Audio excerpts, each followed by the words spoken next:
Dios les bendiga, muy buenos días. El día de hoy, 10 de febrero, tenemos la lectura en Éxodo, capítulos 27 y 28, en Salmos, capítulo 41, en Marcos, capítulo 13, y Romanos, también capítulo 13. Yo quisiera hablar un poco sobre Marcos, el Evangelio de Marcos. En el capítulo 13, en el versículo 11, dice de la siguiente manera: pero cuando os trajeren para entregaros, no os preocupéis por lo que habéis de decir, ni lo que penséis, sino lo que os fuere dado en aquella hora.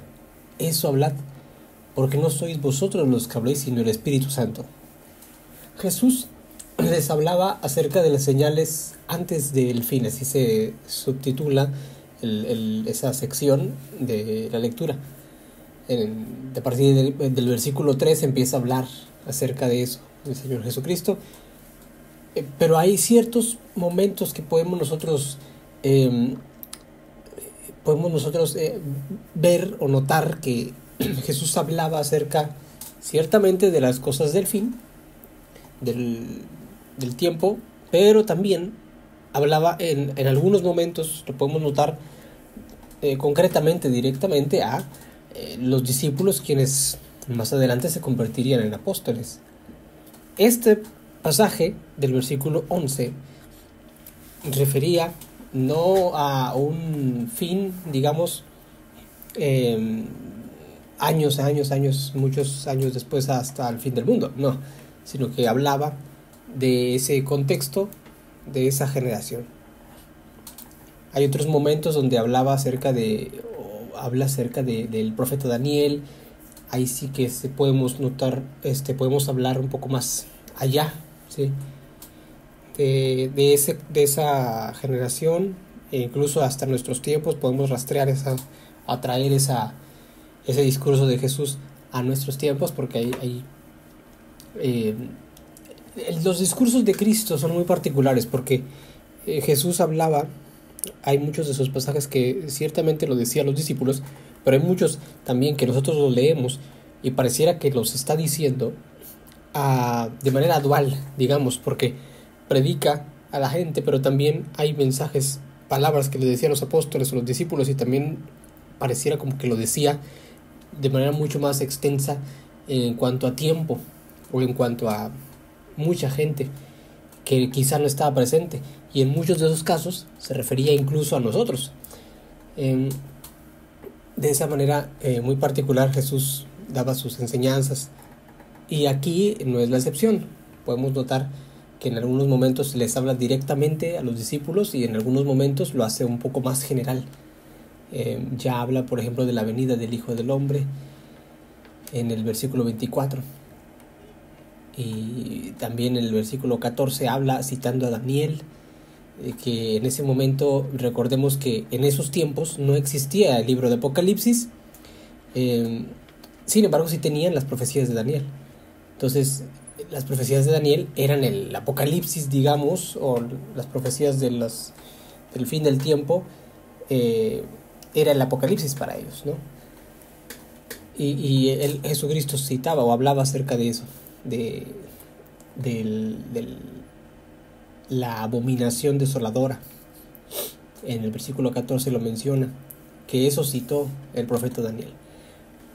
Y en concreto en el versículo 11 del cual estaba hablando, Jesús le hablaba a los discípulos, porque desde el versículo 9 notamos que ya estas palabras son un poco más personales.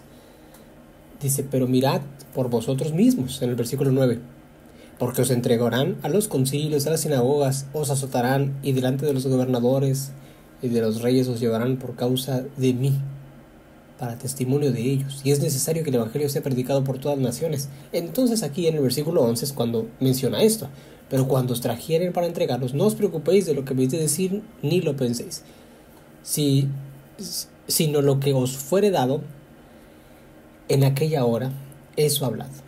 porque no sois vosotros los que habléis, sino el Espíritu Santo.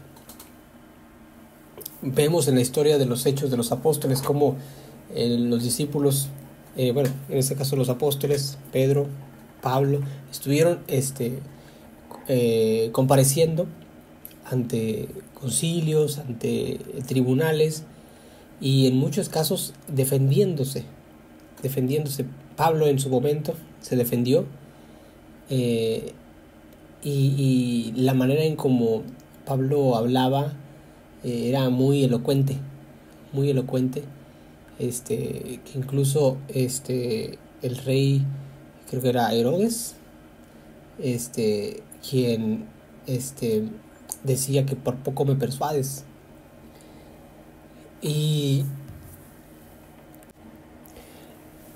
está el pasaje, si me permiten aquí, en Hechos 26,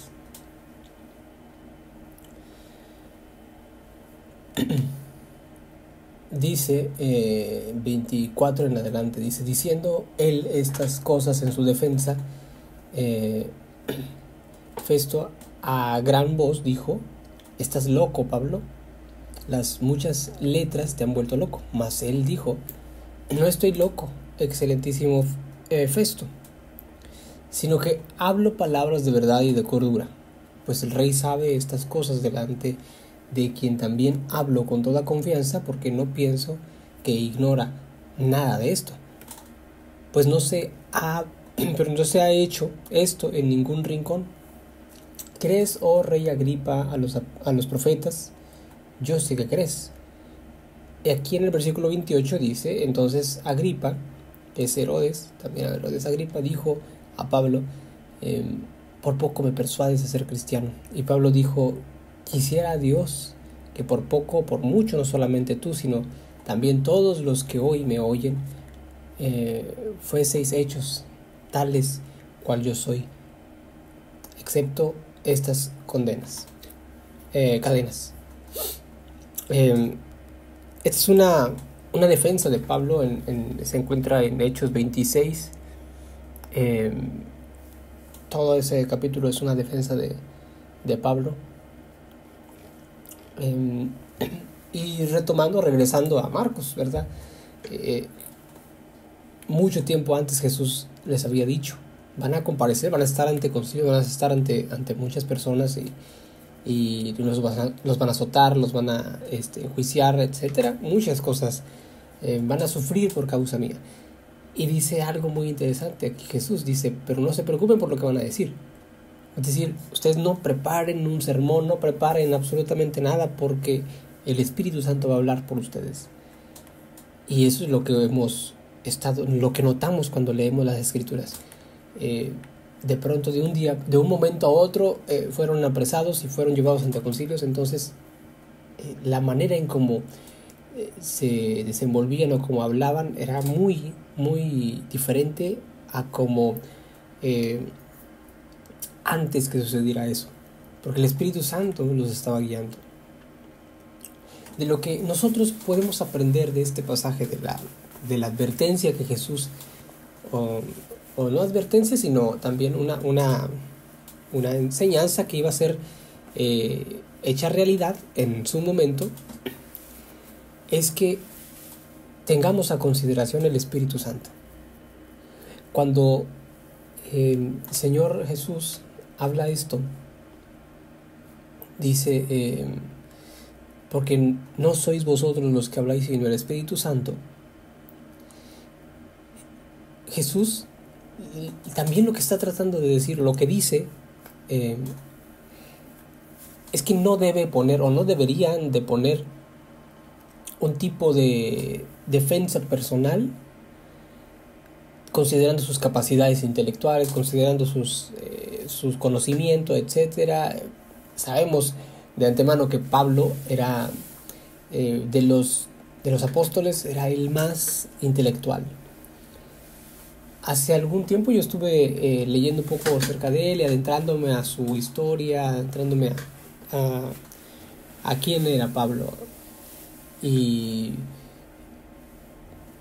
fácilmente él, si Jesús no se hubiera aparecido en su camino, Pablo pudiese haber sido uno de los grandes filósofos de la antigüedad, porque tenía un gran intelecto.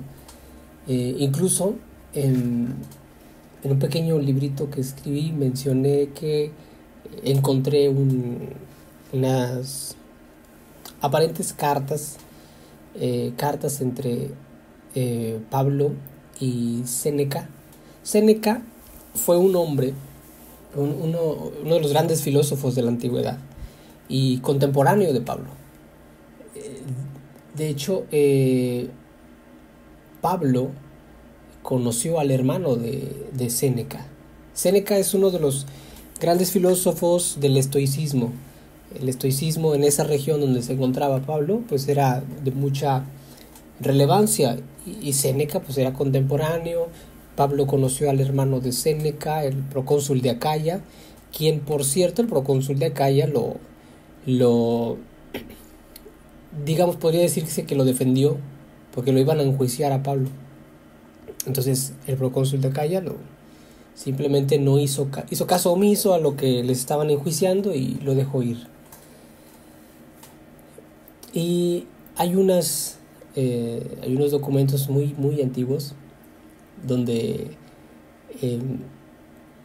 Séneca le escribía a Pablo diciéndole, elogiándolo por las cartas, porque nosotros vemos, por ejemplo, la carta a los romanos, la carta a los efesios, vemos primera y segunda de Corintios, y los vemos parte de un compendio de libros que se llama Biblia. Pero en aquel tiempo pues eran documentos, eran cartas. Entonces ellos llevaban una carta y se la llevaban a otra iglesia, y luego para otra, y así las llevaban como cartas que eran personales, algunas como la de Timoteo, pero algunas eran más generales, como las de Corintios, la de Efesios, Tesalonicenses, pero estaban siendo distribuidas por el gran valor que tenían. Entonces, en algún momento,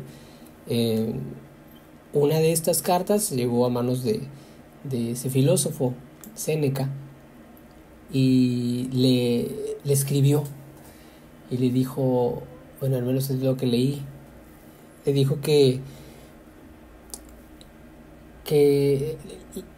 el conocimiento que puede notar en sus escritos pareciera que no viene de usted, sino de algo mucho más superior. De alguna forma, claro que no solamente eso dijo, ¿verdad? Dijo mucho más, pero elogiaba la manera en cómo Pablo instruía a las iglesias.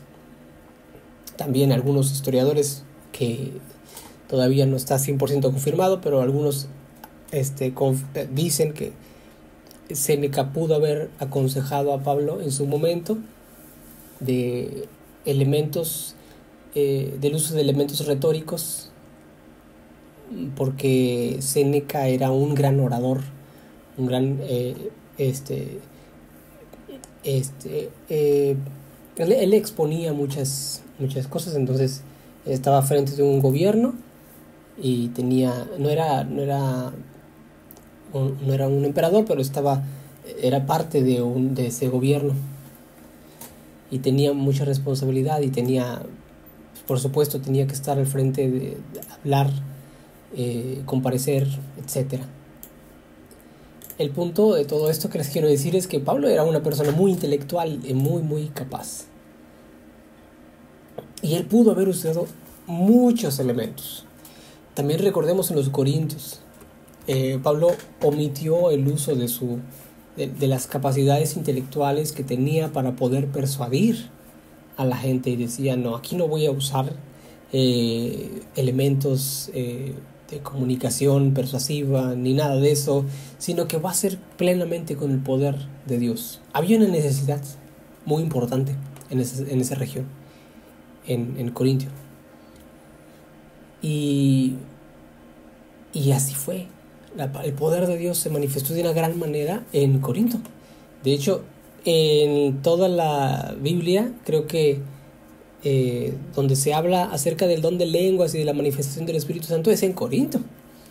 Entonces, por supuesto que ahí hubo un énfasis del Espíritu Santo y su manifestación mucho más que en algunos otros lugares. Y fue la verdad, muy interesante cómo Jesús habló de esto y prácticamente les dio ese consejo: no buscar en sí mismos unas palabras, sino dejar que el Espíritu Santo sea el que fluya y el que hable. Vamos a leerlo nuevamente, versículo 11 del capítulo 13 de Marcos. Sí. Dice: pero cuando os trajeren para entregaros, no os preocupéis por lo que habéis de decir ni lo que penséis. Aquí nos detenemos por un momento. No os preocupéis por lo que habéis de decir ni lo que penséis. Claramente Jesús hablaba acerca de que tenía quizá, o habrían en algún momento, quizá podrían tener alguna capacidad para poder refutar, para poder hablar, para poder incluso persuadir a ciertas personas. Sin embargo, Jesús decía: no se preocupen por eso, no es tan importante, sino lo que, aquí voy a continuar la lectura, sino lo que os fuere dado en aquella hora, eso hablad. No lo que yo voy a encontrar en mi mente, sino lo que Dios me va a dar. Porque no sois vosotros los que habléis, sino el Espíritu Santo. Este es un pasaje muy importante, muy interesante también, que nos recuerda que no somos nosotros, sino es el Espíritu Santo el que actúa. Nosotros somos instrumentos de Dios. Dios nos usa para poder llevar esa palabra, ese mensaje de salvación, y hay intención en nuestra vida. Tenemos esa intención genuina de compartir el evangelio de la palabra de Dios a alguien. Pero cuando llegamos ahí con la persona que lo necesita, muchas veces, y yo creo que algunos hermanos que estamos aquí en este grupo lo habrán sentido, cuando vamos a llevar ese mensaje de salvación, ese mensaje de esperanza, de aliento a alguien, de pronto llegan palabras a nuestra mente, a nuestra vida, sin siquiera saberlo. De repente nos acordamos de un pasaje bíblico y nos, como si sin necesidad de pensar en ese pasaje llega a nuestra vida, porque le estamos dando el primer lugar al Espíritu Santo, y que sea el Espíritu Santo quien trabaje en la vida de la persona, no que seamos nosotros quienes tratemos de trabajar en esa vida. Hace poco yo hablaba, creo que fue ayer o antier, tuve aquí un pequeño momento de plática con Juan, a quien le mando saludos, hermano Juan, y hablábamos de varias cosas, y una de las cosas también que hablábamos era de cómo en algunos casos se ritualiza, y en otros casos algunas otras iglesias buscan la espiritualidad. Y le decía, por ejemplo, los lugares que se dedican a como Alcohólicos Anónimos. Alcohólicos Anónimos tiene una genuina intención de que las personas salgan de esa adicción. Y las personas que van allí, Alcohólicos Anónimos, genuinamente quieren salir de esa adicción. Sin embargo, se pasan muchas veces años. Y cuando salen, continúan quizá o caen nuevamente. ¿Por qué? Porque la intención estaba. Ellos de manera genuina querían salir de allí. Sin embargo, hay cosas que no solamente es fuerza de voluntad. Cuando nosotros consideramos o entendemos que este mundo hay dos fuerzas grandes, la fuerza espiritual divina y la maligna, cuando entendemos eso, tenemos también conocimiento de que o son manipulados por Satanás o son dirigidos por Dios. No hay punto medio. Santiago en Santiago, yo estaba leyendo el día de ayer en Santiago, donde hablaba un poco acerca de eso, y no menciona, la palabra de Dios no menciona puntos intermedios entre lo bueno y lo malo. Es decir, no existe este punto intermedio entre de decir yo no soy cristiano, pero no soy malo. O yo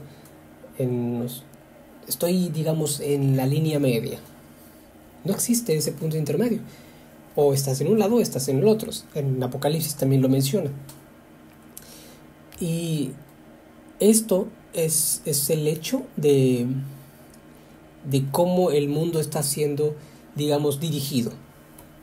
No hay, a día de hoy, no existe y no va a existir nunca una persona que no haya sido o que no haya tenido un contacto de manera personal y espiritual.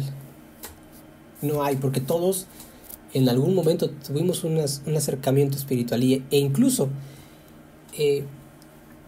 yo he estado escribiendo un libro donde hablo hago un análisis de la espiritualidad del ateo. Y es increíble que, por supuesto, el ateo tiene su espiritualidad, pero es muy diferente, porque su espiritualidad está más cerca al área ritualista, y esa área pues es más acercada a todos estos deseos humanos y carnales que a su vez están cercanos a Satanás. Entonces yo hago ahí un análisis detallado de eso, y al final de todo lo que entendemos es que este mundo o está en un lado o estás en el otro, no hay puntos medios. Entonces, teniendo a consideración eso, nosotros claramente estamos siendo dirigidos por el Espíritu Santo. Sería muy incorrecto que dijéramos, bueno, yo tengo la capacidad, yo tengo el intelecto, tengo la fortaleza, tengo el conocimiento, yo lo voy a hacer. Cuando sabemos que no se trata de la mucha palabra, no se trata del mucho conocimiento, no se trata de incluso del mucho reconocimiento, sino se trata del Espíritu Santo, se trata del poder que pueda hacer el Espíritu Santo. Por eso es que pasa esto que les menciono. Cuando vamos a predicar el Evangelio a alguien que conocemos o que no conocemos, de pronto sucede esto, ¿no? Que llegan palabras a nuestra mente, a nuestra vida, que no sabíamos, y cuando menos lo acordamos, la persona nos dice, ¿cómo sabías que yo estaba pasando por eso? Esa era la palabra que yo necesitaba, porque dimos lugar a que el Espíritu Santo se moviera. Este pequeño comentario, mi hermano, mi hermana, que disculpen que me haya pasado mucho tiempo, esto es un recordatorio muy, muy bueno y muy importante, que dejemos que el Espíritu Santo hable a nuestra vida y nos dirija, pero que también el Espíritu Santo hable a través de nuestra vida y que dirija a personas al camino del Señor. Dios les bendiga, y nuevamente una disculpa por este audio tan largo. Dios les bendiga.